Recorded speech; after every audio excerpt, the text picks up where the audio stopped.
The Dark Blues. My name is Ryan. I've been married for over 17 years and have 3 beautiful young children, all under the age of 8 years. On February 12th, my wife told me she wanted a divorce. I was devastated, as you can expect, as I had no idea this was coming. I begged her to give me a second chance. I've always had trouble displaying my emotions effectively, and since we had our first child, things haven't been totally right in our relationship, but I just chalked it up to a rough patch of having young kids like a lot of people go through. I guess from my perspective, after we had our child, I kind of lost a wife. All of that focus that used to be on me now shifted to our child, and it only got worse after the birth of our other 2 kids, twins. I realized now that I didn't know how to express the feelings I was having, and it started to build up walls within me. I guess that's where a real disconnect started to happen with both of us. She saw me disconnecting and then started to build up her own walls. It started a negative spiral of emotional withdrawal for both of us. I still loved her and do love her with all my heart and soul. 3 days after she told me this, I find out she's having an emotional affair with an old high school sweetheart from 20 years ago.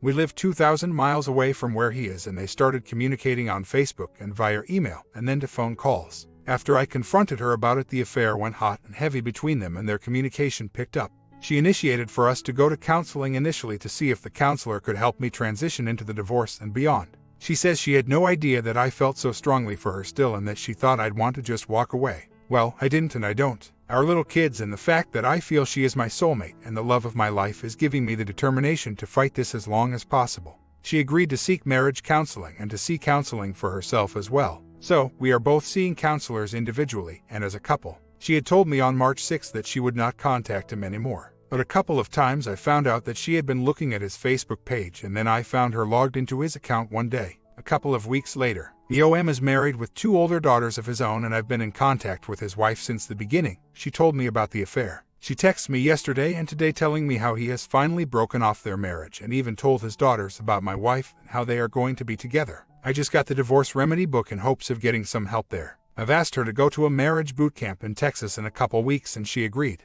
We are all booked and committed to go. She has also told me that she would give me until the end of the school year to work on it.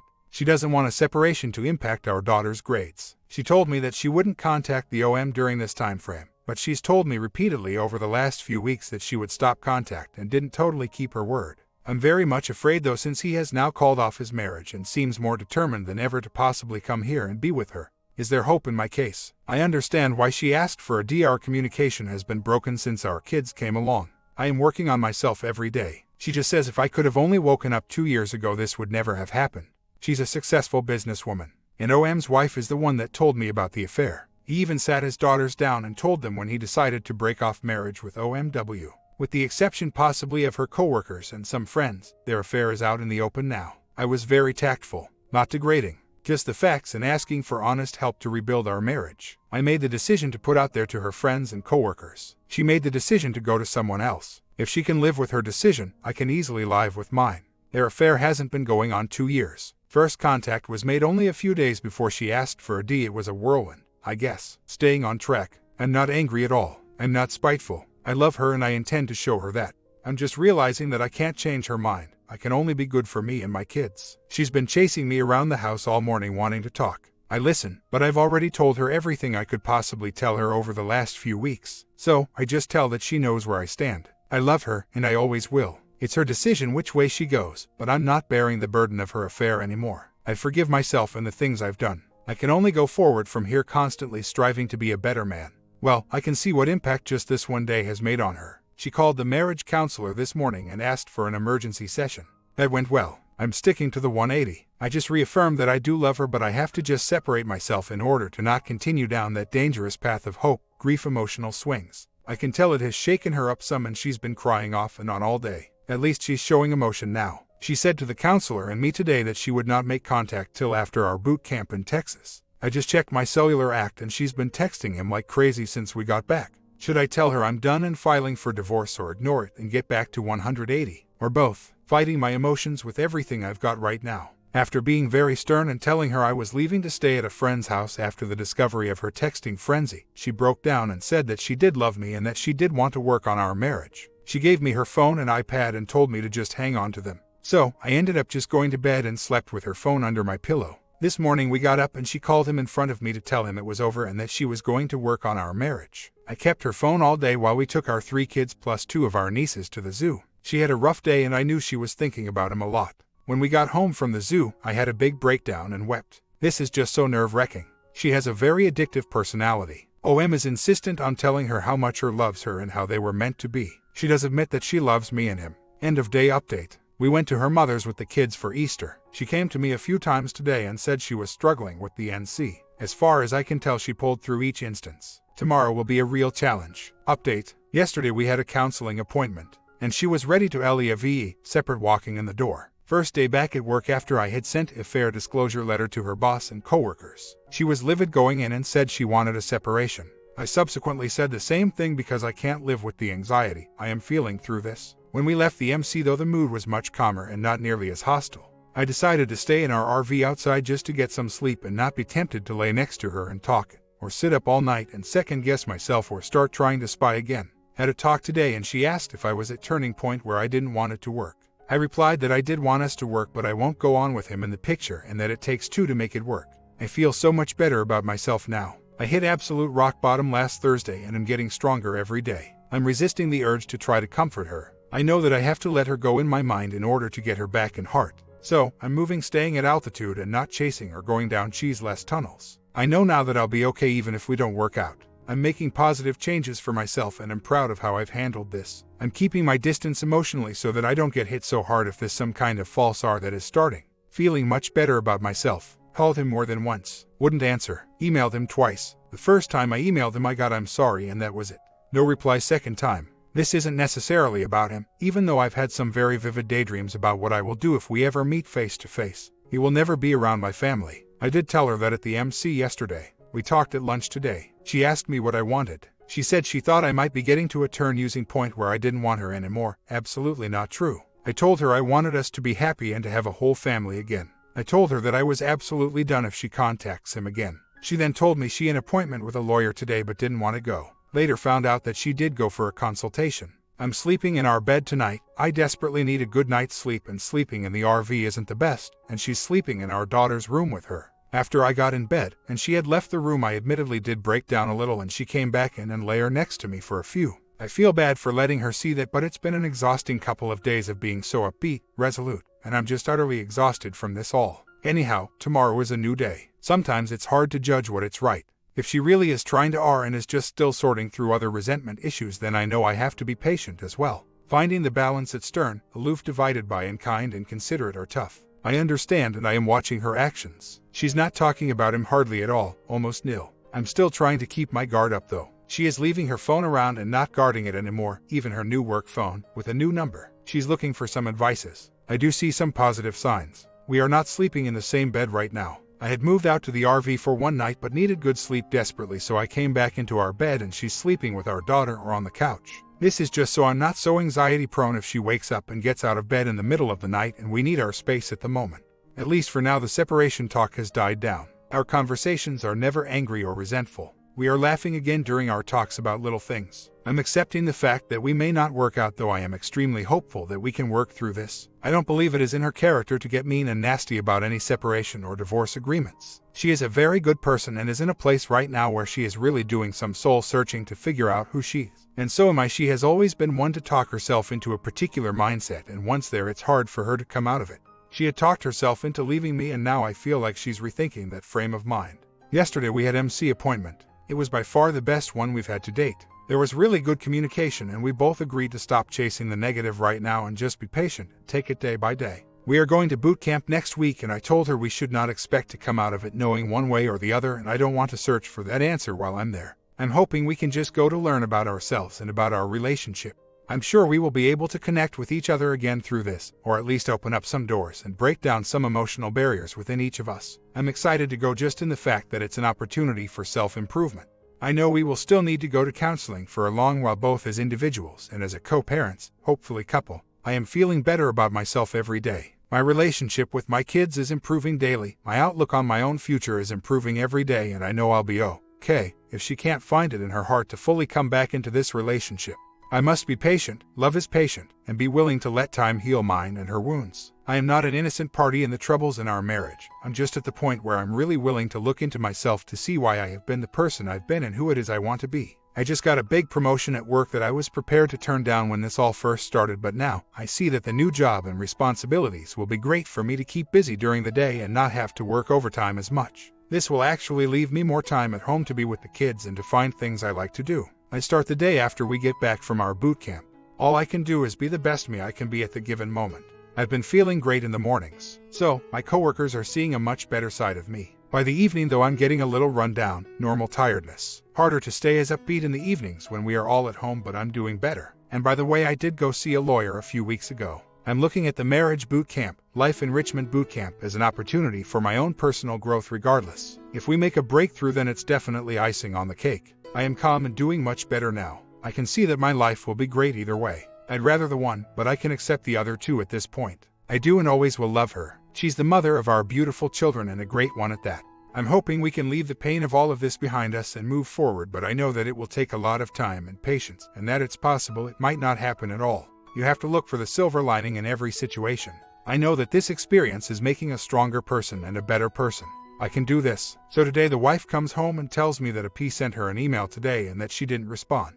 We agreed that I would. I sent a not so nice email in reply telling him that she didn't ever want to talk to him again and that he should get that through his thick head and get on with his life. That he should try to fix his marriage like we are doing if he can. Fishing. She knows that any more contact and I'm gone. My comment: well, if staying married to her is what you really want, who are we to deter you? You must stay vigilant, though. There is no way you can trust her the same way ever again. The NC letter should be sent, regardless of his fishing attempts. I suggest you send it to SAP and inform this trash that he will be hit with a row if he persists. Do this now. Can you recover from an emotional affair? Is it the right thing to do?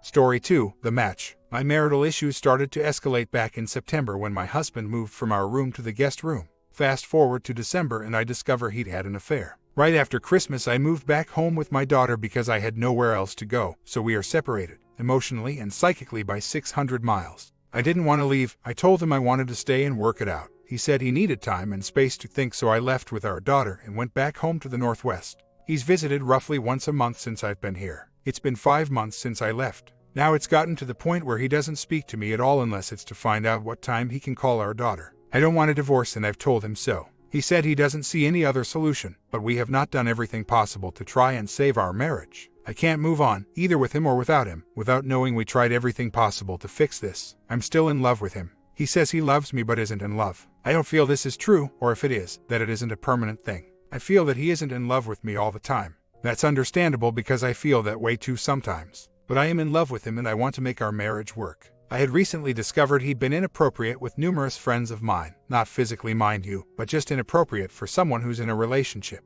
This had evidently been going on for about 11 of our 12-year relationship, married for almost 9 years now. He admitted to his family he messed up big time and doesn't think he can fix it. He tells them that, but tells me he doesn't see any other way to fix this except with divorce, but he's been threatening that with me for over a year. If he wanted a divorce he'd have filed by now and been done with it. I don't want a divorce and I won't file. Our daughter is heartbroken. I asked her if she ever had to choose who she'd want to live with between myself and her dad. She said both. There was no hesitation whatsoever. I still have access to our bank account. I use it rarely. I am working as an office manager for my cousin's body shop.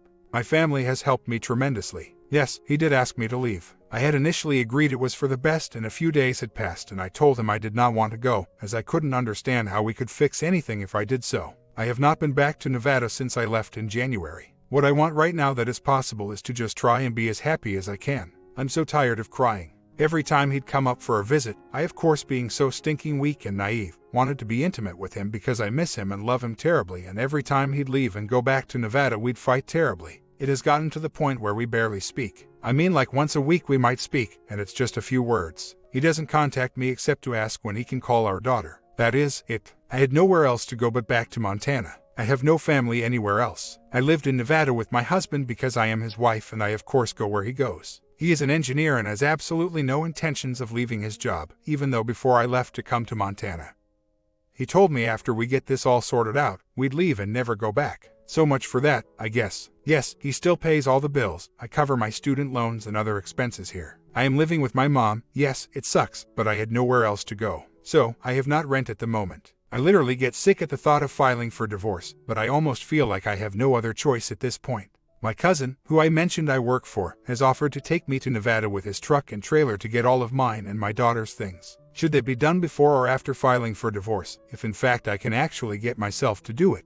He told his dad he messed up royally and didn't know if he could still fix it, but then he tells me the exact opposite, such as I'm done and I don't see what else to do than file for divorce. But he tells his family he wants it to work and misses his family. I have figured out right quick and in a hurry that he is a narcissist to the T. I'm torn. It's not so easy to just walk away from a 12-year relationship and an almost 9-year marriage, especially with a 7-year-old little girl who adores her father. I'm not financially stable. There's not much I can do right now except stay where I am. I am working, yes, but it's for less than minimum wage. I make enough to pay my student loans and car payment. I have hobbies but can't get into them like I used to. I'm bored with them. I love to travel but I don't have the means to do that right now. I don't want to stay in limbo. I've been there long enough. I'm the only one trying. He calls our daughter once a day, most times, and talks to her for just a few minutes. I listen to the conversations, and it's the same thing over and over. It always ends with "I love you so much," etc. She is 7. She has told him a few times she wants our family back together and that she wants me and him to work it out. All he says to her is "I know, that's it." And that's his go-to answer for everything. Yes, I do realize he could still be cheating, but I don't think he is. I don't have that sick feeling in my gut like I did the first time. But I could very well be wrong. God, I've thought of doing the same thing just to get back at him, but I couldn't live with the guilt. I'm terribly lonely. He's been by my side for 12 years, and then one day he was just gone. It's worse than death. I'm told I should file for divorce, and then I'm said no, let him, he wants this. I have no way of paying for a lawyer at this point, so unless he files, I'm still stuck. It's hard to throw away someone you love. This isn't easy for me, you must get that, I'm sure. I'm 30 years old and met him my senior year of high school. This isn't easy. I took the initiative to see a secular therapist and they've helped with what I mentioned above. I can't afford any other type of therapy. Marriages can recover from infidelity and I'm not the type to just give up on a person. I have stood up for myself and have put him in his place. He's not taken it well. I've been very confrontational with him and have not let him walk all over me anymore. That being said, he is a man I married because I love him, and I am the only one here who knows him. He did a 180 when we moved from Arizona to Nevada and everyone who knows him saw it. I'm not making excuses for him. I no longer do that. I'm just trying to fill in some blanks. I am a loyal, loving woman who refuses to give up on a person until absolutely pushed over the edge. I haven't been pushed to that point yet. Maybe that makes me foolish, or maybe it means I'm stronger than the average woman, or maybe it's both. I don't have many assets or much income. I live in a town of 650 people. Good paying jobs are hard to come by here, and I'm thankful for the opportunity my cousin gave me to be his office manager. I'm saving as much as I can so I can get back on my feet. I laid in bed last night thinking about how all of my belongings are in that house in Nevada. Literally everything of mine is there, even my 2 cats. He sleeps in my bed every night, goes into a closet that's full of my clothes and shoes, makes meals in a kitchen full of my kitchen gadgets, etc. It makes me sick and genuinely angry. I am fully aware that fear is driving everything I do. I know that. I've never really been independent. I mean, to some degree, the obvious ways, yes, but my husband has always supported me. My work was always just a bonus, extra money. I have a bachelor's degree, so I'm not stupid and I'm not unable to find a good job. It's just finding that job where I live. I'll most likely have to commute an hour or more one way to find anything that will pay for a house here. Too many out-of-state people with too much money have moved here and have driven up the cost of land and housing. I know my mind is running wild. It has been for about 8 months now or so. Yes, I have all those things you listed, and no, I'm not taking them for granted. My mom is sick with breast cancer but doing well. She was diagnosed right after I came back to Montana, and my aunt as well. I know my daughter sees and hears everything. Her attitude has changed quite a bit since being here. She is away from all of her belongings and her pets, everything she knows. It's not been easy on her and I'm doing my best to try and stay positive. A few weeks ago, I'd gone to dinner with a friend who is also a therapist, and while we were eating, I'd gotten 2 texts from him, photo messages. I didn't see them till long after dinner as I'd left my phone in my purse while we were eating. He had wrecked our RC, hit a tree head on. He was injured pretty badly but not severely. Of course, I was worried and wanted to make sure he was okay. He assured me he was, and I didn't worry too much more after that. A few days go by and somehow, we end up in a bit of an argument over something, through text, and he sends me a message saying something to this effect: "I wrecked the RC, for God's sake. Sent you pictures, and it took you an hour and a half to respond because you were out with God knows who doing God knows what." I was floored. He knew exactly who I was with and what I was doing, and he had the nerve to say that. It's little garbage like that just irks the crap out of me. I emailed the lawyer, waiting to hear back. There are no family law lawyers where I live, so I have to go out of town. I suppose I'm quite ignorant in this situation, unfortunately. I'm having a rough day today. I'm scared because I have no money. I was denied a loan and a credit line increase in my credit card. I have a consultation tomorrow with an attorney. I'm hoping he'll be able to help me figure out the financial aspect of this in addition to the legal stuff. I just want my legal fees paid for, what I'm rightfully entitled to, and my personal belongings. The money I hopefully receive from half the house and such I will use to pay my car off and my student loans. I'm not taking my husband to the cleaners, but I'm in this mess because of him, because he's too damn selfish and full of pride to make sacrifices for the sake of his family. So, he's going to pay to get my debts taken care of, and then I can start fresh. It's going to be a chore to find a decent job where I live. Rural Montana is not known for high-paying jobs, but I'm a college grad with a good head on her shoulders, and I'll figure it out. It's amazing the number of secrets that have been kept from me for 12 years. Jesus Christ. I have a list now of 12 girls he was inappropriate with. Not physically, but sending them messages like I'd pay to look at you and you know you're beautiful. My wife won't even let me look at her. Ugh, and they were all friends except the one who he did cheat on me with. Thank God my friends were decent enough to shut him down. It's just too bad they didn't tell me sooner. I understand not wanting to hurt me, especially when they thought everything between he and I was okay. But damn, it stings. Now I just got to get him out of my life and figure out how to rebuild from nothing. I can't let several 25-year friendships go down the drain. These girls are my childhood friends, and they've been there for me and I for them since kindergarten. They're the ones keeping me afloat. If I let them go, I'll end up in a hospital. I'm already spiraling downhill at a rapid rate. I think I'm severely depressed and probably need to go to a doctor or therapist. I'm not doing well at all. Literally everything makes me cry. I just want to sleep all the time and I don't eat much. I don't enjoy things anymore. I don't want to be around anyone. I just would rather be alone. I know I need help, and I guess that's one good thing, that I know I need it. I have nothing but my personal belongings, and even they are still with him in Nevada. Montana is a crappy state for alimony, so I likely won't be granted any. I want my things and my daughter's things, but I don't know if I should just go get them or wait until something is filed. I keep having these awful thoughts about another woman in my house, maybe wearing my jewelry or clothes, using my things. I want my stuff, but I don't know when an appropriate time is to fetch them, and I won't be going alone. My cousin, who is a very large man, will be taking me when I do go because he doesn't want me to go alone and will be there to make sure everything goes well. I just don't know when to go, but I want my things. It's been made very complicated with him in one state and me and our daughter in another. I've spent all day on the phone and have been given hardly any answers as to what I can do, and I have 19 days now to get an answer back to the courthouse down there.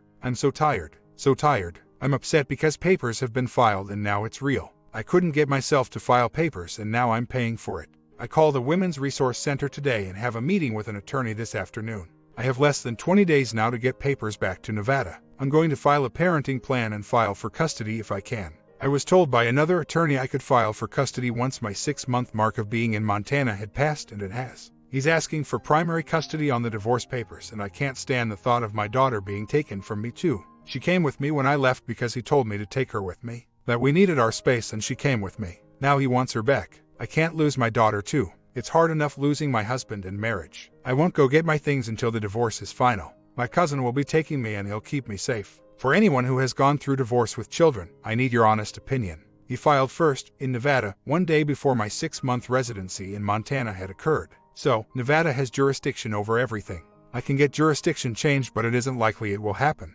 My attorney told me the best thing to do right now is just send back the divorce answer papers and include why she would be better off with me. She's already established here, in school here, enrolled in the after-school program, which is also a summer program that includes trips to the pool and swimming lessons. My entire family is here to help. She and I have a huge support system here. He doesn't have that in Nevada, and his work hours are very long. He also works 8 days on and 6 off, roughly 10 to 11-hour days, with no way to get her to school in the morning and have her picked up. If the bus were to take her after school, I don't know where she'd go. The bus can't pick her up because she'd be home alone. He leaves for work around 5 to 5:30 in the morning and doesn't typically get home till 4:30 or 5. My question is, what are the chances the judge will grant me primary custody? I work 7 to 8 hours a day and have Fridays off, which she is also off from school here. My mom and sister both work until 2 p.m. and can pick her up from school if I needed them to. I also have 2 cousins, an uncle and a brother-in-law here. They also will watch her for me if need be. We've been here a little over 6 months and have not left the state. The benefits for her here far outweigh those she'd have in Nevada. I can't lose my daughter because he made bad choices and wanted a divorce when I wanted to reconcile. He doesn't have an attorney. The divorce papers were filed by him. I also don't have one right at the moment, but I should be getting one soon. I'm not sure if I can file a parenting plan or not. I know I had to wait for divorce papers to be filed to do that, but he filed in Nevada. I'm having to respond with Nevada papers, which I was able to find online.